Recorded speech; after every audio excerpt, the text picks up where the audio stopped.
Hello good morning friends. ഇന്നത്തെ ചെമ്പനീർപ്പൂവിൻ്റെ കഥ കേൾക്കണ്ടേ? അങ്ങനെ ഇന്നത്തെ ചെമ്പനീർപ്പൂവിൽ രേവതിക്ക് ഇട്ടിട്ട് മനസ്സിൽ വിഷം കുത്തി വെച്ചിട്ട് ശ്രുതി അവിടുന്ന് എസ്കേപ്പ് ആവാണ്. ശ്രുതി വിചാരിക്കുകയാണ് ഇനി നമ്മളൊന്നും ചെയ്യേണ്ട, രേവതിയായിട്ട് ആമീനെ അവിടുന്ന് പറഞ്ഞു വിട്ടോളെന്ന് വിചാരിക്കുകയാണ്. ഈ സമയത്ത് ശ്രുതി മനസ്സിൽ മുഴുവൻ അങ്ങനെ ഇരുന്ന് ആലോചിക്കണത് നീലിമയുടെ വാക്കുകളാണ്. എൻ്റെ ആൾ നിങ്ങളുടെ അവിടെ എത്തിക്കഴിഞ്ഞു അങ്ങനെയൊക്കെ പറയുന്ന ഒരുമാതിരി വർത്തമാനങ്ങളാണ്. ആമി നീലിമയുടെ ആളാണോ എന്നൊക്കെയുള്ള ബലമായ സംശയത്തിൽ അത് ഇങ്ങനെ ആലോചിച്ചിട്ടിരിക്കുകയാണ് ശ്രുതി ആലോചിച്ചിരിക്കുന്ന സമയത്ത് ശ്രുതി അടുത്തേക്ക് വരികയാണ്. ശ്രുതി അടുത്തേക്ക് വരുമ്പോൾ ശ്രുതി പറയണം, എനിക്ക് എൻ്റെ പേടിയാണ് ശ്രുതി, എനിക്ക് അങ്ങോട്ട് സമാധാനം കിട്ടുന്നില്ല, എന്താ ചെയ്യുക, ആമീനെ പറഞ്ഞു വിടാൻ എന്താ ചെയ്യുക, ആമയോട് പറഞ്ഞാലോ നമ്മൾ ഉപദ്രവിക്കരുതെന്ന് പറഞ്ഞാലോ എന്നൊക്കെ ചോദിക്കുകയാണ് ശ്രുതി. അപ്പോൾ ശ്രുതി പറയാണ്, ശ്രുതി ഒന്നും മിണ്ടാതിരുന്നേ, ആമി രേവതി നമ്മൾ തെറ്റാനുള്ള എല്ലാ സ്ക്രൂവും ഞാൻ രേവതിക്ക് കൊടുത്തിട്ട് വന്നിക്കണമെങ്കിൽ നമ്മളൊന്നും ചെയ്യേണ്ട, നമ്മളിതിൽ ഇടപെടും വേണ്ട, നമുക്ക് വെറും കാഴ്ചക്കാരായിട്ട് ഇന്നാൽ മതി. രേവതി മെല്ലെ ആമീനെ അവിടെ പറഞ്ഞു വിട്ടുള്ള രേവതിക്ക് അതിനുള്ള സ്ക്രൂ ഒക്കെ ഞാൻ കയറ്റി കൊടുത്തിട്ടുണ്ട് പറയാണ് ശ്രുതി. ശ്രുതി പറയേണ്ടെന്നാലും ഒരു ധൈര്യമില്ല, അവളെ കാണുമ്പോൾ മനസ്സിലത്തെ ചങ്കിടിക്കുക ശ്രുതി എന്നൊക്കെ ഇങ്ങനെ പറഞ്ഞിട്ട് ശ്രുതി ഭയങ്കര ടെൻഷനിലാണ്. അങ്ങനെ അത് കഴിഞ്ഞ് അപ്പം തന്നെ ശ്രുതിക്ക് ഫോൺ വരുമ്പോൾ ഹലോ പറയുമ്പോൾ ആരാന്ന് ചോദിക്കുമ്പോൾ മിണ്ടണില്ല.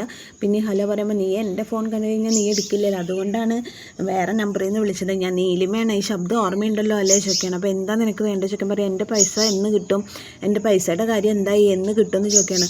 നിനക്ക് പൈസ തരാനോ, എന്തിനാ ഞങ്ങൾ നിനക്ക് പൈസ തരണമെന്നൊക്കെ ചോദിക്കുമ്പോൾ നീലിമ പറയാം, ഇപ്പം അങ്ങനെയോ, നീ പേടിക്കണം ശ്രുതി, കാരണം എൻ്റെ പൈസ നിങ്ങൾ രണ്ടുപേരും കൂടി എടുത്തു കൊണ്ടുപോയിട്ടുണ്ടെങ്കിൽ അത് തിരിച്ച് കിട്ടാതെ നീലിമയ്ക്ക് ഒരു വിശ്രമമില്ല, നീ പേടിച്ചുകൊണ്ട് ജീവിച്ചൊരു വലിയ ബോംബ് മനസ്സിൽ വെച്ചിട്ടാണ് നിങ്ങൾ രണ്ടുപേരും നടക്കണമെന്ന് എനിക്കറിയാം. ആ ബോംബ് പൊട്ടിക്കാനുള്ള ആൾ നിങ്ങളുടെ അവിടെ എത്തിക്കഴിഞ്ഞു, ആ ബോംബായിട്ട് ആൾ നിങ്ങളുടെ ചുറ്റും വട്ടമിട്ട് പറക്കണുണ്ട്, നോക്കിക്കോ, നിങ്ങൾ കരുതിയിരുന്നോ, അല്ലെങ്കിൽ എത്രയും വേഗം എൻ്റെ പൈസ തരാൻ നോക്കിക്കോ, നിങ്ങൾ എന്തായാലും ഒന്ന് കരുതിയിരുന്നോ, പെട്ടെന്ന് എൻ്റെ പൈസ തരാൻ നോക്കാൻ വേണ്ടിയിട്ട് നീലിമ ഫോൺ കട്ട് ചെയ്യുന്ന സമയത്ത് ശ്രുതി ഇങ്ങനെ ശ്രുതിയോട് ചോദിക്കുകയാണ്, ശ്രുതി നമുക്കൊരു കാര്യം ചെയ്താലോ, ഒരു 25 ലക്ഷം രൂപ അവൾക്ക് കൊടുത്താലോ?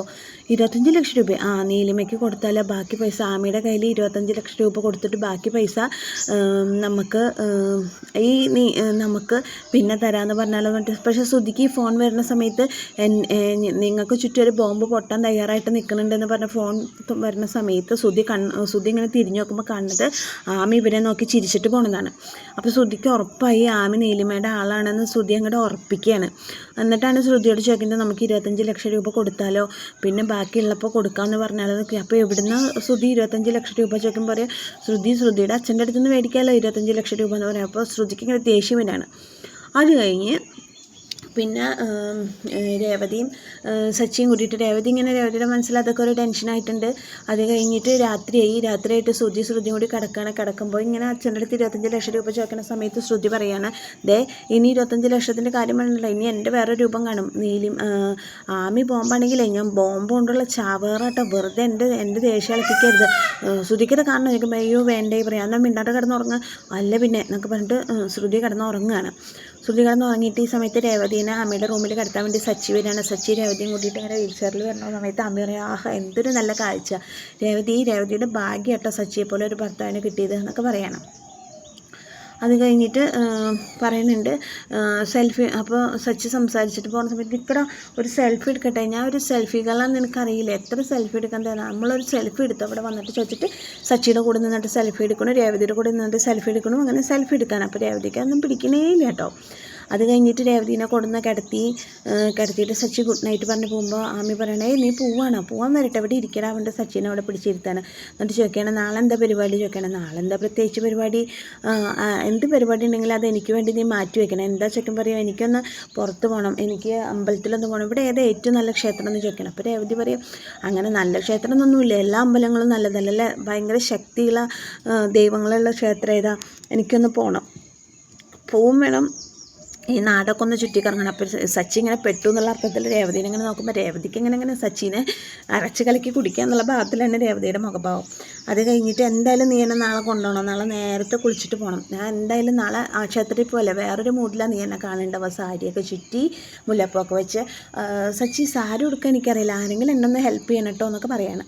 അപ്പോൾ രേവതി വിചാരിക്കണം, ഈശ്വര ഇനിയിപ്പോൾ സച്ചിയേട്ടനോട് സാരി ഉടുപ്പിക്കാൻ പറയാത്തത് ഭാഗ്യം എന്നൊക്കെ പറയണം, മുല്ലപ്പ് മേടിച്ചിട്ട് വരണം സച്ചി എനിക്ക് നാളെ രാവിലെ നീ.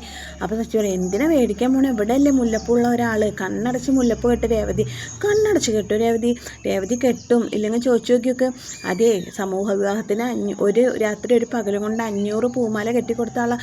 ആണോ, സത്യമാണ് ചോദിക്കും. അതേ സത്യമാണ് രേവതി, എന്തായാലും എനിക്ക് കണ്ണടച്ചിട്ട് പൂമാല കെട്ടണം, എനിക്ക് നാളെ കാണണം രേവതി. അപ്പോൾ കണ്ണടച്ചിട്ട് എനിക്ക് മുല്ലപ്പ് കെട്ടി തരണം പറഞ്ഞു. അപ്പോൾ രേവതി അയ്യോ ഞാനോ, അതെ സച്ചേട്ടൻ പറഞ്ഞുകൊണ്ട് ഞാൻ ഏറ്റു എന്ന് പറയണം. അപ്പോൾ അങ്ങനെ രേവതി പൂമാല കെട്ടി തരണിട്ട് എനിക്ക് നാളെ അമ്പലത്തിൽ പോകാം, സച്ചി എന്തായാലും നമുക്ക് കാലത്ത് കാണാം കേട്ടോ എന്നൊക്കെ പറയണം.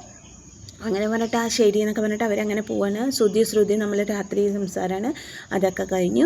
പിറ്റേ ദിവസം നേരം പുലർച്ചയായി. രേവതി എഴുന്നേറ്റപ്പോൾ സച്ചിനെ കാണുന്നില്ല. അയ്യോ നേരം വിളിച്ചായില്ലോ, അറിഞ്ഞില്ലല്ലോ പറഞ്ഞിട്ട് ഇങ്ങനെ രേവതി കണ്ണുറന്നിട്ട് പറയാണ് സച്ചേട്ടനെ കാണാനില്ലല്ലോ, ഇനി ഇവിടെ വന്നിട്ട് ഞാൻ ഉറങ്ങണ കണ്ടിട്ട് പോയിട്ടുണ്ടാവുമോ എന്നൊക്കെ ഇങ്ങനെ ചിന്തിക്കണ സമയത്ത് രേവതി സച്ചേട്ട വിളിക്കുമ്പോൾ ആരും വിളിയേക്കില്ല. അപ്പോൾ രേവതി ഈശ്വര ഇവിടെ വന്ന് നോക്കിയിട്ടുണ്ടാവും, ഞാൻ ഉറങ്ങണ കണ്ടപ്പോൾ ശല്യപ്പെടുത്തണ്ടെന്ന് വിചാരിച്ച് പോയിട്ടുണ്ടാവും പാവം. ആമീനെയും കാണാനല്ലോ, ആമി നേരത്തെ എഴുന്നേറ്റോ എന്നൊക്കെ ഇങ്ങനെ ചിന്തിക്കുകയാണ്. അപ്പോൾ രേവതി ഇങ്ങനെ തനിയെ എഴുന്നേക്കാൻ നോക്കുമ്പോൾ പറ്റുന്നില്ല. പിന്നെയും കുറേ സച്ചേട്ട വിളിക്കും, പക്ഷെ ആരും വരണില്ല. അത് കഴിഞ്ഞു. ഈ സമയത്ത് ആമിയും സച്ചിയും കൂടിയിട്ട് ജോഗിങ് ഒക്കെ കഴിഞ്ഞിട്ട് വരികയാണ്. അപ്പോൾ സച്ചി പറയുന്നുണ്ട്, എന്തിനാ ആമി നീ എന്നെ എത്ര നേരത്തെ വിളിച്ചുകൊണ്ടായിട്ട് ഇതിനൊക്കെ നിൽക്കണം, നീ ജോഗിങ്ങിന് പോകണമെങ്കിൽ പൊക്കോ, എന്നെന്തിനാ വിളിക്കണേ ഈ വിളിച്ചാകുമ്പോൾ ഉറക്കൊക്കെ കളഞ്ഞിട്ട് ചോദിക്കുമ്പോൾ ആമി പറയും, എടാ ജോഗിങ്ങിന് സുന്ദരിയായ പെൺകുട്ടിയായി ഞാൻ ഒറ്റയ്ക്ക് ജോഗിന് പോകുമ്പോൾ എന്നെ ആരെങ്കിലും തട്ടിക്കൊണ്ടായാലോ, അതുകൊണ്ടല്ലേ ഞാൻ നിന്നെ വിളിക്കുന്നത്, നിന്നെ തട്ടിക്കൊണ്ടുപോകാൻ നിൻ്റെ സ്വഭാവം വെച്ച് ഒരാൾ നിന്നെ തട്ടിക്കൊണ്ടുപോയില്ല എന്നൊക്കെ പറയാണ് സച്ചി. അതുകൊണ്ടൊന്നല്ലടാ, എനിക്ക് നിൻ്റെ കൂടെ ജോഗിങ്ങിന് പോകുമ്പോൾ നിൻ്റെ കൂടെ സംസാരിക്കാൻ പറ്റുമല്ലോ എന്ന് വിചാരിച്ചിട്ടാണ്, എനിക്ക് സംസാരിക്കാൻ ഒരാളുണ്ടല്ലോ എന്ന് വിചാരിച്ചിട്ടാണ് നിന്നെ കൊണ്ടുപോയത് പറഞ്ഞിട്ട് അവരോട് സിറ്റ് ഔട്ടിൽ വന്നിരിക്കുകയാണ്. എന്നിട്ട് ചോദിക്കുകയാണ്, നിനക്ക് എക്സസൈസ് ഒന്നും ഇല്ലേ, എൻ്റെ എക്സസൈസൊക്കെ വല്ലപ്പോഴും എന്ന് പറയും. എനിക്ക് മനസ്സിലായി ഇത് ആൾക്കാരായിട്ട് തല്ലലല്ലേ, ആ എക്സസൈസൊക്കെ നിർത്തിയില്ലേ നീ. ഇപ്പോൾ രേവതീനെ കല്യാണം കഴിഞ്ഞതിന് ശേഷം അതൊക്കെ നിർത്തിയ ആമി, എപ്പോഴും വഴക്കൂടാൻ പോകുമ്പോൾ എനിക്ക് അവളുടെ മുഖം മനസ്സിലായി, അപ്പോൾ പിന്നെ എനിക്കത് ചെയ്യാൻ തോന്നിയില്ല എന്നിങ്ങനെ പറയണം. എന്നാൽ വാ, ഞാൻ ജോഗിങ്ങിൽ ഞാൻ എക്സസൈസൊക്കെ ചെയ്യാൻ നിനക്ക് ഞാൻ പഠിപ്പിച്ചു തരാം, രാവിലെ ഒരു എക്സസൈസും ജോഗിങ്ങും എനിക്ക് നിർബന്ധം, വാ ഞാൻ എക്സസൈസ് പഠിപ്പിച്ചു തരാമെന്ന് പറയും. എനിക്കൊന്നും വേണ്ട, എനിക്കൊന്നും പറ്റില്ല, നീ വേണേൽ ചെയ്തോ എന്ന് പറയണ സച്ചി ആമിയോട്. മര്യാദയ്ക്ക് വന്നോ, നീ എൻ്റെ സ്വഭാവം എടുക്കുന്നത് നിനക്കറിയാലോ, എനിക്ക് ദേഷ്യം വന്ന് എങ്ങനെ ഇരിക്കുന്ന അറിയാലോ സച്ചി, എഴുന്നേക്ക് എന്നൊക്കെ പറഞ്ഞിട്ട് ഇങ്ങനെ ആമി ദേഷ്യപ്പെട്ടാണ്. ശരി ഞാൻ എഴുന്നേക്കാം, മുണ്ട് മടക്കി കുത്ത് പറയാണ്. അപ്പോൾ അങ്ങനെ സച്ചി മുണ്ട് മടക്കി കുത്തി അവർ എക്സസൈസ് തുടങ്ങി. അവർ രണ്ടുപേരും കൂടിയിട്ട് ഒരുമിച്ച് എക്സസൈസ് ചെയ്യണ സമയത്താണ് അടുത്ത ബോംബ്. ഇവർ രണ്ടുപേരും കൂടി എക്സസൈസ് ചെയ്യാൻ നിൽക്കണം, മുറ്റത്ത് എക്സസൈസ് ചെയ്തുകൊണ്ടിരിക്കുകയാണ്. ആ സമയത്ത് പെട്ടെന്ന് യാദൃശ്ചികമായിട്ട് ശ്രുതി അതേ പാസ് ചെയ്ത് പോകുമ്പോൾ പെട്ടെന്ന് ശ്രുതി നോക്കുമ്പോൾ മുറ്റത്ത് സച്ചിയും ആമിയും കൂടിയിട്ട് എക്സസൈസ് ചെയ്യുക. ഇത് കാണുമ്പോൾ ശ്രുതിയുടെ മനസ്സിൽ ലഡ്ഡു പൊട്ടി. കാരണം ഈ ഒരു കാഴ്ച രേവതിക്ക് കാണിച്ചു കൊടുത്താൽ അടുത്ത അടി ഉണ്ടാവുമല്ലോ. അപ്പോൾ ശ്രുതി അതിങ്ങനെ കണ്ടിട്ട് ആകെ അന്തം വിട്ടേ, ഇതെന്താ ഇവിടെ നടക്കണത് എന്നുള്ള ഭാഗത്തിൽ ഇങ്ങനെ ആകെ അന്തം വിട്ടിട്ട് നിൽക്കുകയാണ്. പക്ഷേ ആമിയും സച്ചിയും ശ്രുതിനെ കണ്ടിട്ടില്ല. അങ്ങനെ ശ്രുതി അന്തം വിട്ട് നിൽക്കുകയാണ്. അടുത്ത പ്ലാനിങ്ങിനുള്ള തയ്യാറെടുപ്പാണെന്ന് നമുക്ക് മനസ്സിലാവാം. അങ്ങനെ ഒരു ത്രില്ലിംഗ് ക്ലൈമാക്സിലാണ് ഇന്നത്തെ എപ്പിസോഡ് അവസാനിക്കുന്നത്.